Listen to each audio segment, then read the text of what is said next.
자, 지금 우리 단원 열과 우리 생활에서 첫 번째 열의 이동이라고 사플 기준으로는 열의 이동이라고 나와 있고 체크 기준으로는 온도와 열이라고 써 있어요.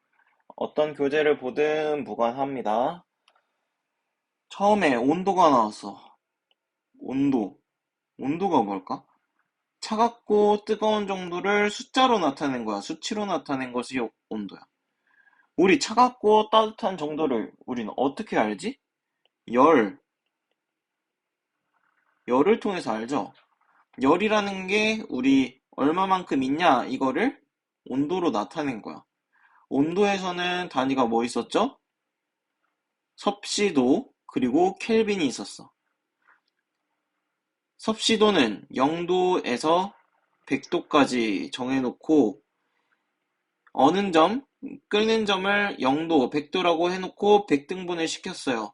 그리고 나머지 온도도 있겠지. 마이너스 온도도 있고 100도 이상의 온도도 있을 거고 그걸 기준으로 물을 기준으로 정해놓은 온도가 섭씨 온도고 우리 켈빈이 뭐였지? 절대 온도라고 부르는 온도였고 켈빈은 부피가 0이 돼. 부피가 0이 됐을 때 그때 온도를 0켈빈이라고 했어. 그래서 나중에 그래프 보면은 이런 식으로 생긴 그래프가 있었어요. 여기에 0켈빈, 여기가 온도, 여기가 부피라고 했을 때 이거 중학교 1학년 때 배웠던 내용이에요. 0켈빈일 때 온도가 마이너스 273도. 이거 기억해두면 됩니다. 그러면 생각해보자. 켈빈이랑 섭씨 온도는 얼마만큼 차이 날까? 절대 온도는 섭씨 온도에다가 273도를 더했을 때 같겠네. 이거 하나 알아둡시다.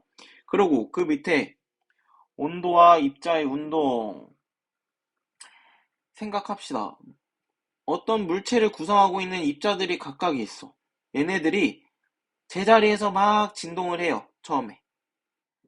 고체라면 진동을 할 거고 액체라면 막 돌아다닐 거고 기체라면 더 자유롭게 돌아다니겠지. 근데 온도가 높아지면 어떻게 돼요? 얘네들이 움직임이 둔해질까 활발해질까? 온도가 높아지면 입자의 운동은 활발해지겠지. 그러면 활발해지면은 점점 더 많이 움직일 거고 상태가 변화하면은 거리도 멀어질 거고 이 세 가지 정도만 기억을 해주면 입자와 온도 사이의 관계는 끝났을 거예요. 그 밑에 나오는 게 열의 이동 방법이고 사플 기준으로는 열의 이동 방법이고 체크는 열 평형이 나왔는데 조금 순서만 다르고 일단 열의 이동 방법서부터 봐봅시다. 일단 열의 이동, 열이 뭔지 알아야겠지 우리. 열이 뭔지 알아야겠지. 열은 높은 데서 낮은 데로 이동을 해요. 맞지? 뜨거운 데서 차가운 데로 이동하는 게 열이야. 어.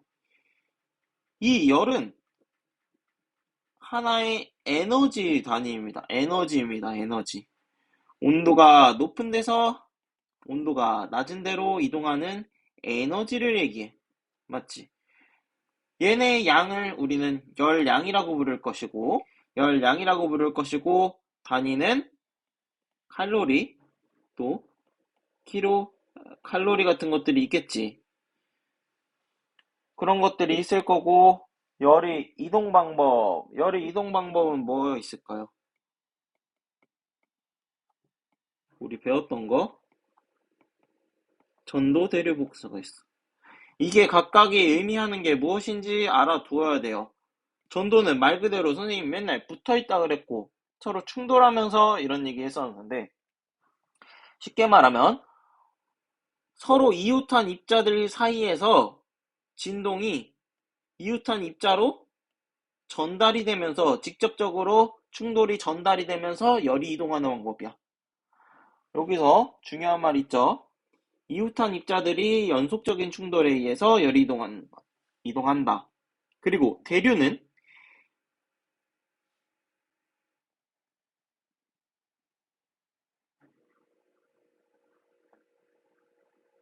대류는 기체나 액체에서 일어나는 거고, 물질을 구성하는 입자들이 직접적으로 이동하면서 막 순환하면서 열이 이동하는 게 대류라고 했어요. 주전자 같은 데 있으면은 아래에서 가열을 시켰어. 그러면 냄비 바닥으로 열이 전도가 될 거고, 그 위에 차 있는 물은 액체지. 액체 내부에서 구성하는 입자들이 직접적으로 이렇게 이동을 하면서 열을 전달하는 것이 대류라고 했어요. 그럼 복사가 제일 쉬웠지. 물질이 도움 없이 열이 이동하는 방법. 뭐 태양빛이 내려왔을 때 사람이 따뜻해진다던가, 또는 난로 같은 것들이 있으면 켜져 있으면은 손을 선생님이 이렇게 댔어. 그러면 따뜻함을 느낄 수 있죠. 이게 다른 물질의 도움 없이 열이 직접적으로 이동한 것들이 복사라 그랬어요. 얘네에 대한 예시는 우리 어느 정도 알아둬야 돼요. 예시는 뭐 전도에 의해서는 뜨거운 국에 담근 숟가락이 전체가 뜨거워진다. 전기장판에 누우면 몸이 따뜻해진다. 대류는 그 전에 얘기했던 주전자, 또 에어컨, 난로 같은 것들이겠지.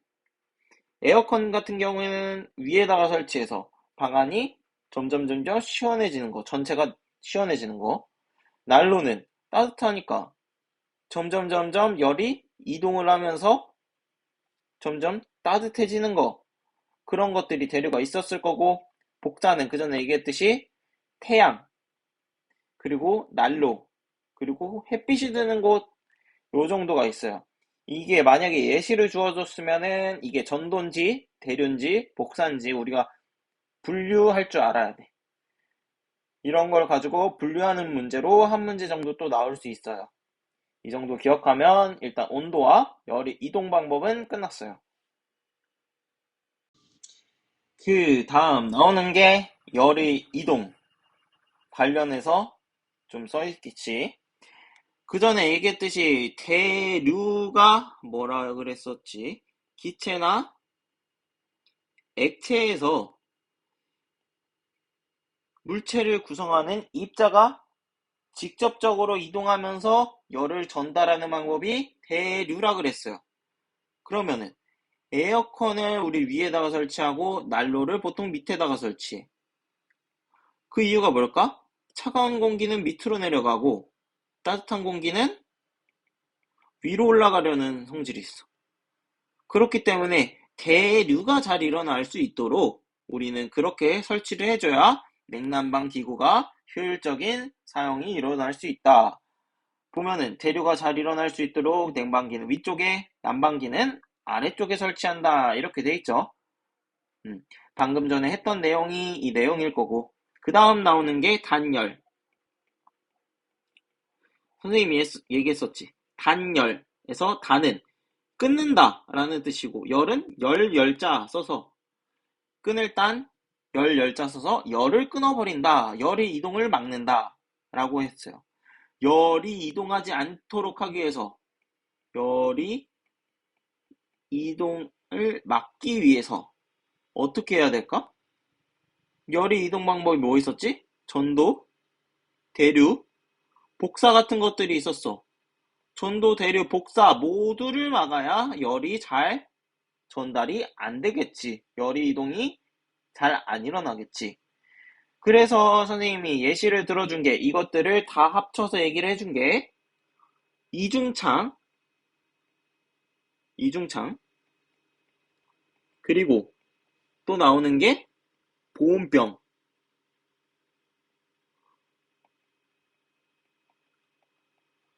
생각해 봅시다. 이중창에서 사이에 공기들이 있어. 그러면은 대류는 일어날 수 있을 거고, 대류 일어날 수 있으니까 막지 못할 거고, 복사 빛이 이렇게 막 들어와요. 뚫고 들어올 수 있지. 우리 창문 닫아놓았다고 햇빛 안 들어오는 거 아니지? 복사도 막지 못해. 뭐만 막을 수 있을까? 전도만 막을 수 있겠지. 이웃하고 있는 입자에게 열을 전달해 줘야 되는데, 지금 창문과 창문이 떨어져 있어. 그럼 전도는 안 일어나니까 전도를 막는다라고 볼 수 있을 거고, 이중창은. 그리고 보온병.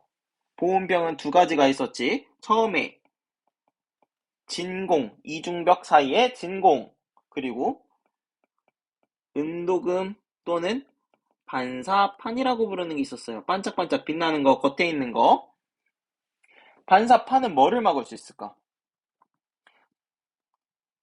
빛이 이렇게 들어오면 얘를 반사시켜서 튕겨나갈 수 있도록 하는 거니까 복사를 막을 수 있겠지.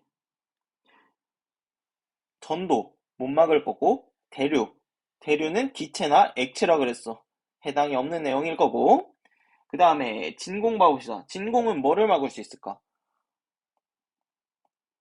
전도 붙어 있지 않고 떨어져 있기 때문에 전도 당연히 막겠지. 이중창처럼 떨어져 있는 거라서 전도 당연히 막을 거고, 추가적으로 뭘 막을 수 있을까? 대류도 막을 수 있겠지. 기체나 액체 속에서 열이 직접적으로 이동하면서 열이 전달되는 건데, 얘는 지금 떨어져 있고 그 사이에 진공이라 그랬어. 공기가 없어. 기체가 없어. 그럼 대류가 안 일어나겠죠. 그럼 복사는 일어날까? 우리 우주에서 햇빛 들어올 때 기체가 없어도 복사가 됐어요. 그럼 복사는 못 막을 거야. 우리 기억해줘야 되는 거, 은도금 반사판은 복사를 막고, 진공은 전도랑 대류를 막고, 이중창은 전도를 막는다. 이런 것들을 알아주어야 합니다. 그리고 열의 이동을 막는 이러한 물질들을 우리는 단열재라고 합니다. 단열재. 재료가 된다 해서 단열재야. 단열재는 열의 이동을 막는 물질이다. 이 정도 알아둡시다. 그 다음에 열평형이 나옵니다. 체크도 122쪽에 열평형 나옵니다. 봅시다. 열평형 말 그대로 뭐겠어? 열이 평형을 이룬 것이겠지.